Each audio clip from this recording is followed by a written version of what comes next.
अस्सलाम वालेकुम। तो कैसे हैं मेरे यूट्यूब फैमिली मेम्बर। उम्मीद करता हूँ सब खैर खैरियत से होंगे। जो लोग बीमार हैं अल्लाह पाक से दुआ है अल्लाह पाक उन्हें सेहत कामला अजला नसीब फरमाए।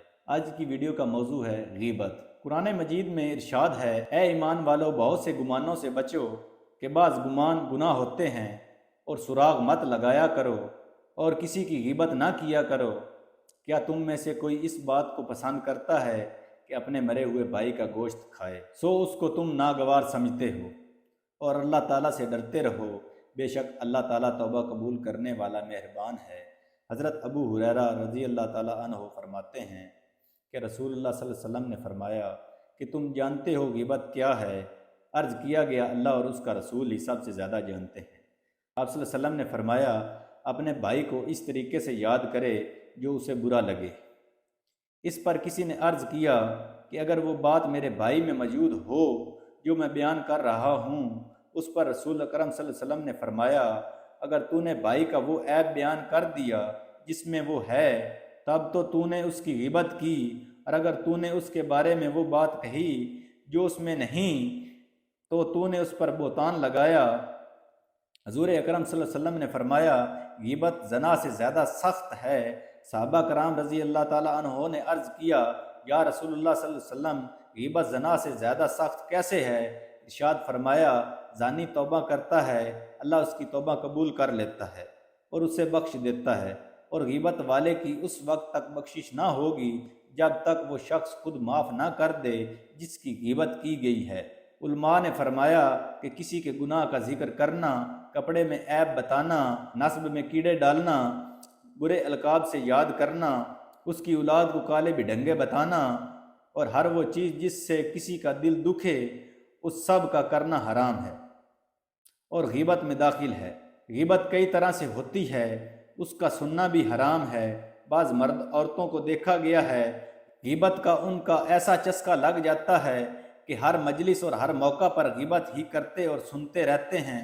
किसी की ज़बान से गीबत कर दी, किसी की आंख के इशारे से किसी की नकल उतार कर, किसी की लिख कर।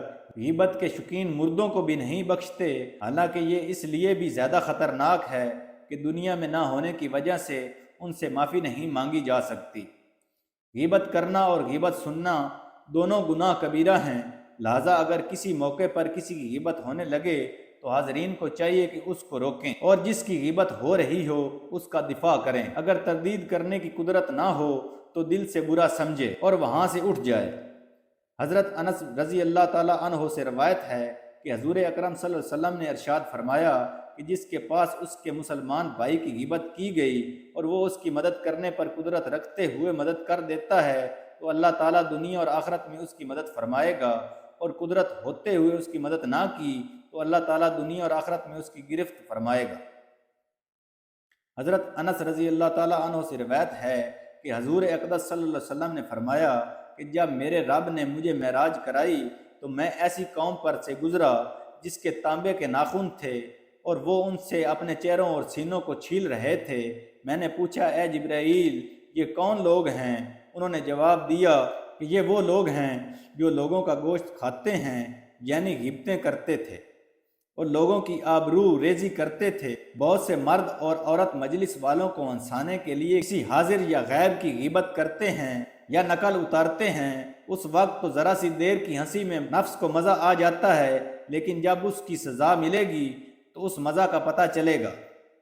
हजूर अकरम सल्लल्लाहु अलैहि वसल्लम ने फरमाया कि बेशक बंदा कभी कोई ऐसा कलमा कह देता है जिससे लोगों को सिर्फ हंसाना मकसूद होता है, इस कलमा की वजह से इतनी ज़्यादा गहराई में गिरता चला जाता है कि उस गहराई का फासला उससे भी ज़्यादा होता है जो फासला आसमान और ज़मीन के दरमियान में है।